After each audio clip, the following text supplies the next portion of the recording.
Hello students, good afternoon. Myself Priya Thakkar. Today we learn grammar, standard 7, subject grammar and chapter number 15 conjunction. तो आप सब को पता है कि conjunctions mean क्या? Conjunctions but also, right? ऐसे जो words होते हैं उसको हम बीच में दो सेंटेंस के बीच में ऐड करते हैं वर्ड्स को और वो सेंटेंस जुड़ जाता है in the one sentence, right? तो आप सबको पता है कंजक्शंस मीन्स क्या। यहाँ पे हम डिफाइन देखेंगे कंजक्शन की। Define a conjunction is a word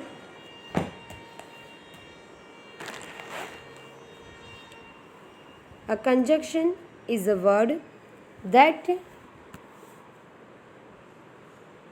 joins two or more words, phrases or clauses, right? एक कंजक्शन ऐसा वर्ड है, कंजक्शन ऐसे वर्ड्स है, कंजक्शन वर्ड्स ऐसे है कि जो जोड़ सकते हैं। जॉइंस मीन जोड़ना। टू और मोर वर्ड्स, दो चार वर्ड्स, टू से भी ज़्यादा, चार पांच वर्ड्स को जोड़ सकते हैं, फ्रेजेस को जोड़ सकते हैं और क्लोजेस को जोड़ सकते हैं and make a one sentence, right?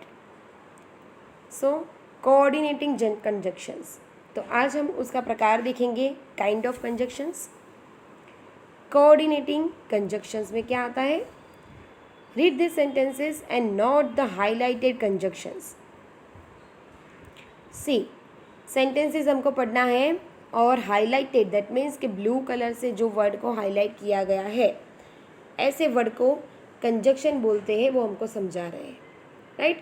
तो देखो, Beena was studying and Sheela was painting at 7 o'clock yesterday. अब बीना क्या कर रही है? पढ़ रही है, मतलब स्टडी, पढ़ाई कर रही है। और शीला क्या कर रही है? पेंटिंग, चित्र बना रही है। बीना का वर्क भी दिखा दिया आपको एंड शीला का वर्क भी दिखा दिया। और एट 7 o'clock यस्टरडे आपको टाइमिंग दे दिया।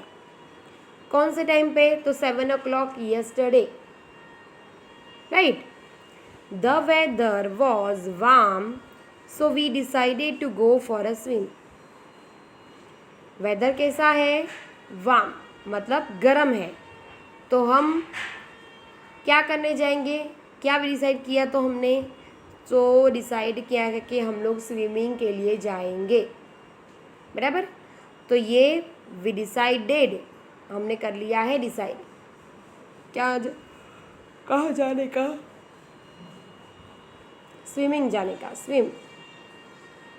जैसे अभी हमारा समर वेकेशन आता है तो सब कहाँ जाते हैं? समर वेकेशन में मोस्टली सब कहाँ जाते हैं?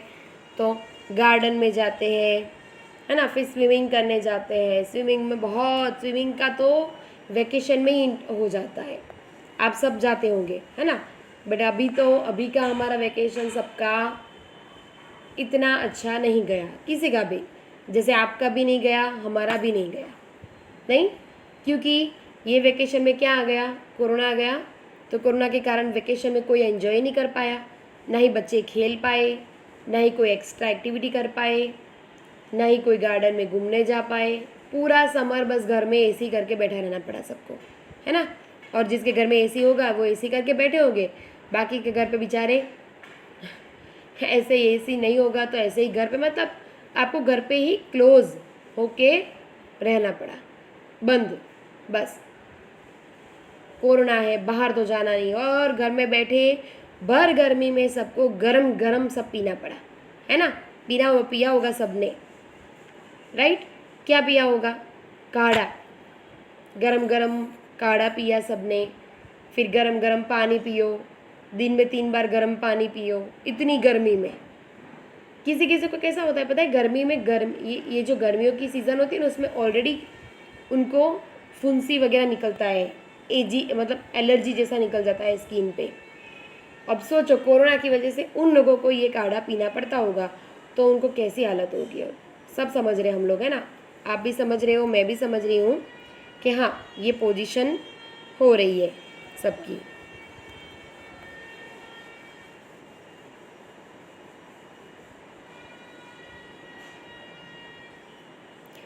तो हम सब समझ रहे हैं कि ये पोजीशन हो रही है सबकी कोरोना की वजह से। हम सबको अभी वही प्रे करनी है भगवान को, गॉड को, कि भाई भगवान ये कोरोना को यहाँ से ले जाओ, हटाओ। हमारी लाइफ की इतनी इजी गोइंग जो लाइफ थी हमारी, मतलब खास करके वेकेशन की लाइफ, कि उठे नहाए धोए बस। अरे बच्चे तो नहाए धोए भी नहीं होते, उठे ब्रश किया, दूध चाय जो भी पीते हो चाय पिया और निकल पड़े बाहर घूमने। क्यों? कोई कोई बच्चे साइकिलिंग करने निकल पड़ते हैं, सुबह सुबह साइकिलिंग करेंगे तो गर्मी कम लगती है ना, गर्मी के सीज़न में, वेकेशन में एन्जॉय बस। एक साथ बच्चे साइकिलिंग करते हैं, फिर साइकिलिंग करके घर पे आके पसीना बहा के नहाने जाते हैं, नहाने के बाद एक घर पे खाना वाना खाया, वापस टीवी देखने बैठ जाते हैं। वेकेशन है भाई, एन्जॉय कर रहे हैं। आप भी करते होंगे ना अपने वेकेशन में, यस। तो पर अभी का वेकेशन ऐसा है कि वो एन्जॉयमेंट हमको नहीं मिली, बस हमको एन्जॉयमेंट में टीवी ही मिला। बार बार टीवी देखो, घर पे बैठ के गेम खेलो मोबाइल में, बस यही हमारा वेकेशन गया। और वेकेशन तो क्या, मार्च अप्रैल मई तो निकल गया, पर जून आ गया और स्टडी लेवल भी हमारा स्टार्ट हो गया, तो भी ऑनलाइन। नहीं, ऑनलाइन मतलब मोबाइल में पढ़ो, मोबाइल में टीचर पढ़ा रहे हैं, वीडियो कर रहे हैं, वीडियो देखो, बराबर। तो ये सब आपकी जो सिचुएशंस है बच्चों की, वो हम सब समझ रहे हैं। हम सबको बताए बेटा कि आपको अभी इस बार ये नहीं मिला है वेकेशन का जो भी एन्जॉयमेंट था। आउटडोर जो गेम्स होती है ना, वो खेलते हैं तो भी आपको तब भी आपको लगता है कि हाँ हमारा वेकेशन अच्छा गया। मतलब घर में गेम खेला के वो टीवी देखा ना, तो वो इतना नहीं हमको लगता है। बट आउटडोर गेम जो हमने की, मतलब कि बाहर घूमने गए हम लोग और सब बाहर देखा, सब कुछ हमने। कितने बच्चे क्रिकेट खेलते, इतनी पसीना बहता है, गर्मियाँ होती है, पर उनको क्रिकेट का इतना शौक़ होता है लड़कों को, क्रिकेट रखा पूरी वेकेशन क्रिकेट क्रिकेट खेलते रहते बस, है ना। और लड़कियां भी खेलने जाती है, छोटी होती है वो बड़ी होती है, थोड़ा घर पे रहती है, तो छोटी होती है जो, वो लड़कियां खेलने जाती है बाहर, है ना। बहुत सारी गेम्स उनकी भी होती है वो खेलने वाली, जैसे कि वो हम पहले के खेलते थे कलर, फिर बोलते कौन सा कलर, तो कलर का नाम देते हैं वो प्लेयर, और फिर बाकी सारे घूमने दौड़ते कलर पकड़ने जाते हैं, है ना। ऐसे बहुत सारे गेम्स हमने भी खेली है छोटे थे तब। और आपकी कभी नई गेम्स भी होती होगी, पता नहीं। तो ये सब सिचुएशंस जो हमारी है कोरोना की वजह से है, बट हमको वो एक्सेप्ट करके रहना है। इसके कारण आपको टीचर्स वीडियो में तो मिल रहे हैं ना, आपको क्लास में बैठना पड़ता था, टीचर बिल्कुल मिले ही नहीं आपको, स्टडी लेवल ही आपका बंद हो जाए। उससे अच्छा है चलो स्कूल वालों ने इतना तो आपको प्रोवाइड किया है कि मोबाइल में वीडियोज़ आ रहे हैं, नोट्स आ रही है, आप अपने टाइम पे लिख सकते हो, है ना। थोड़ी मज़ा भी करते होंगे स्कूल में तो मैम ने लिखाया तुरंत लिखो, कौन नहीं लिख रहा है, धाड़ करके पढ़ती थी उसको, है ना।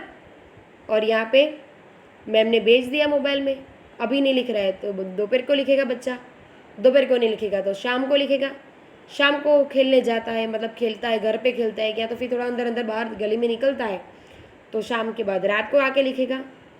और अगर रात को भी रह गया तो ये वाला जो डे वाला होता है वो दूसरे डे पे फॉरवर्ड हो जाता है। और ऐसा कर करके आपका क्या होता है, बोधोरेशन बढ़ जाता है, नोटबुक में लिखना ढेर सारा हो जाता है। तो आपको वो नहीं करना है प्लीज़, आपको अपनी नोटबुक्स कंप्लीट कर देनी है डे टू डे। जैसे मैंने बोला कि आप सुबह नहीं लिख पाओ, आपको दोपहर को भेजा मैम ने, तो दोपहर को नहीं लिख पाए तो नून में, नहीं तो इवनिंग में लिख दो। इवनिंग में फ्रेश होके नहीं लिख सकते, थके हो, कहीं बाहर जाना है, कहीं इधर इधर हो आप लोग, शाम रात को लिख लो, खाना खाने के बाद आराम से लिखो, पर कंप्लीट करो। जो रोज़ का रोज़ वर्क कंप्लीट करते होंगे ना, तो आपको एक साथ नहीं बढ़ जाएगा, वरना तो आपके लिए एक साथ सारी बुक का सारे मैम भेजेंगे नोट्स, सारे वह सब्जेक्ट का एक साथ बढ़ जाएगा।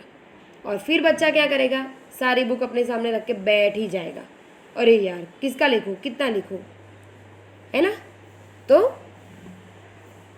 डे टू डे अपना वर्क कंप्लीट रखो। तो हम कहाँ थे, the highlighted words are conjunctions and so जो हमको ब्लू कलर से हाईलाइट किए गए वो क्या है, कंजक्शंस है, right. They are coordinating conjunctions as they join clauses. Clauses मतलब क्या, तो क्लोजेस मतलब कि in the morning, at the evening, right, on the Sunday, on Sunday, वो सब हमारे क्लोजेस है. और उनको ये सब बीच में ऐड करने वाले कौन है, conjunctions. Of equal importance, importance कैसे मिलता है, इक्वल मिल रहा है.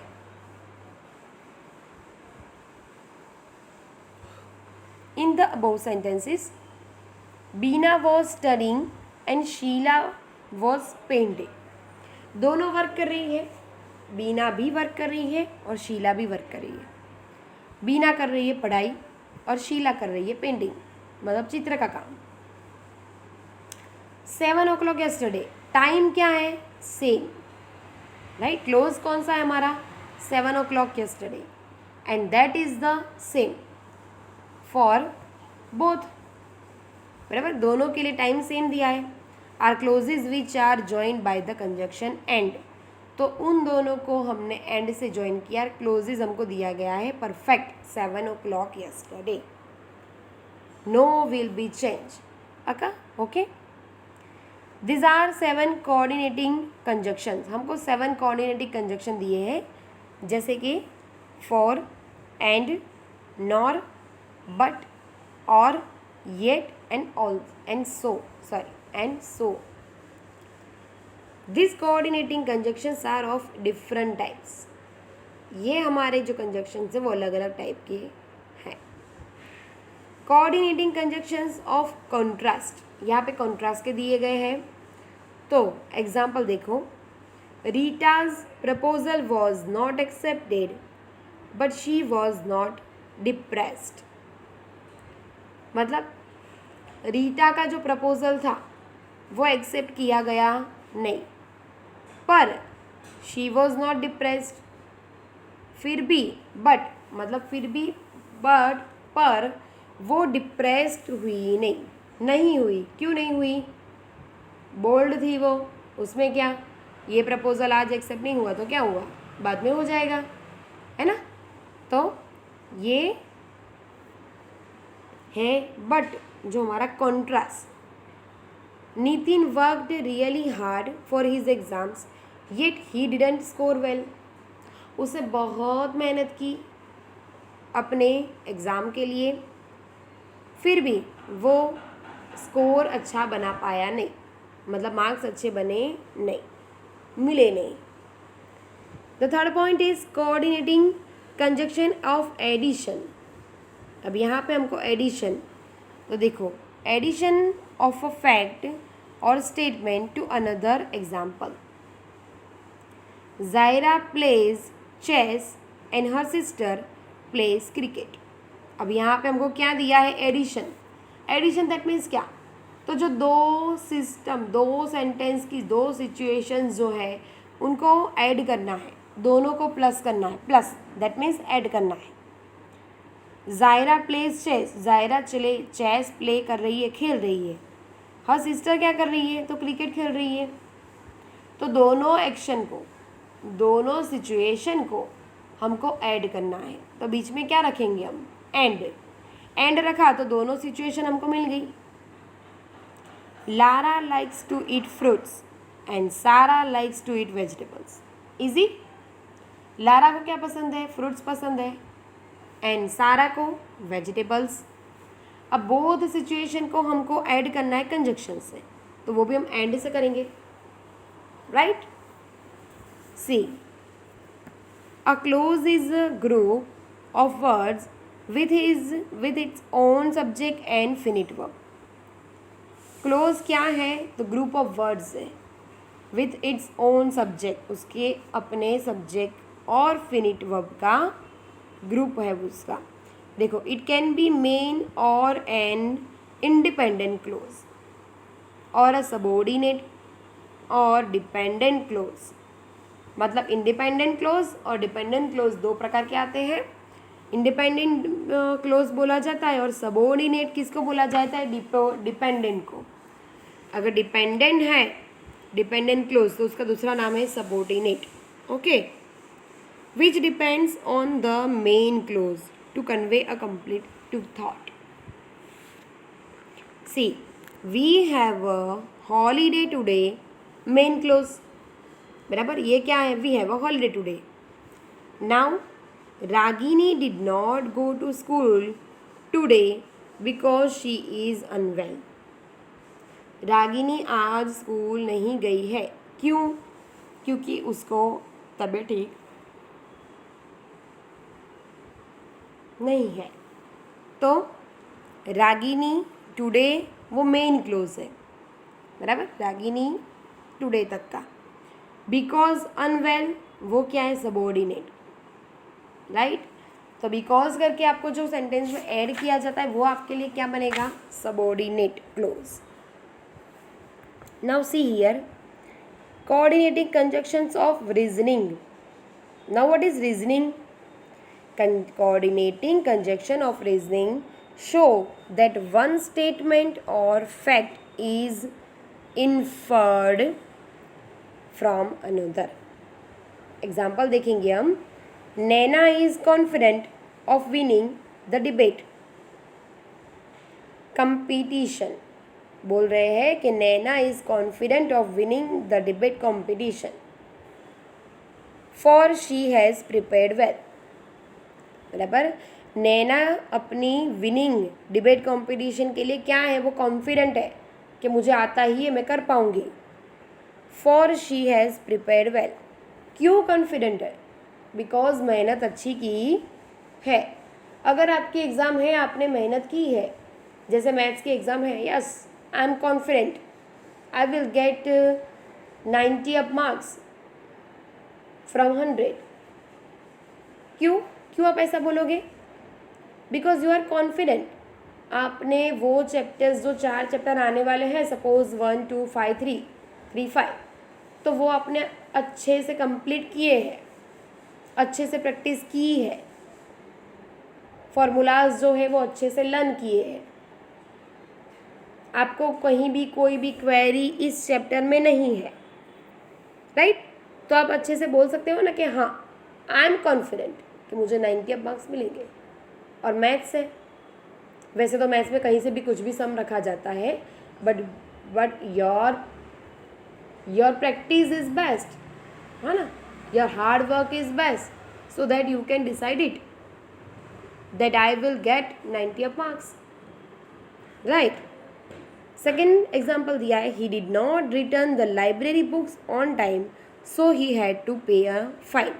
अब यहाँ पे ये बताया है कि उसने अपनी लाइब्रेरी बुक्स का ऑन टाइम, मतलब टाइम पे उसने वापस नहीं की है, तो उसको फ़ाइन भरना पड़ा है।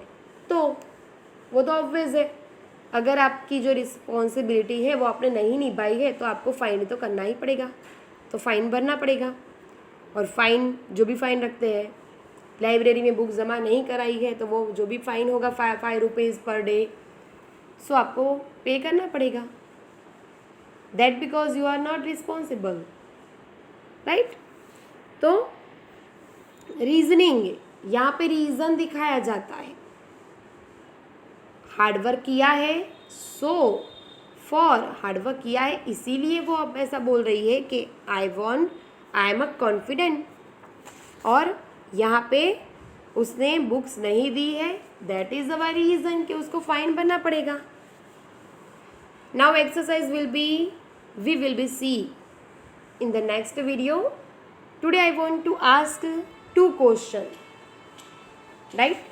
जो मैंने ग्रामर का आज आपको एक्सप्लेन किया उसमें मुझे 2 क्वेश्चन आपको पूछने हैं, और वो 2 क्वेश्चन आपको मुझे व्हाट्सएप में आंसर देने हैं। आपके वो क्वेश्चन के आंसर, मैं जो 2 क्वेश्चन आपको लास्ट में पूछ रही हूँ वो दोनों के आंसर मुझे व्हाट्सएप में मिलने चाहिए।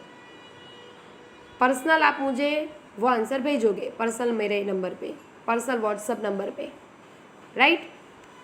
First question, listen well. First question is that define of conjunction. आपका फर्स्ट क्वेश्चन है कि आपको मुझे कंजक्शन की डिफाइन बतानी है। And the second question is that clause के हाउ मेनी काइंड्स है, how many kinds of clause and what are they, कौन कौन से क्लोज है। जैसे मैंने आपको आगे समझाया यहाँ पे लास्ट पैराग्राफ में कि close is a group of words and main close जिसको बोला जाता है, तो मेन क्लोज उसको इंडिपेंडेंट भी बोला जाता है, एंड सेकेंड सबऑर्डिनेट क्लोज उसको इंडिपेंडेंट भी बोला जाता है, राइट। तो मैं आपको वही पूछ रही हूँ कि मुझे क्लोज के जो 2 प्रकार है वो लिख के भेजिए। सेकेंड आंसर मेरा, सेकेंड क्वेश्चन मेरा, clause how many kinds of clause what are they, right, clause. And first question define of conjunction. Okay students, write their answer in my WhatsApp personal WhatsApp number.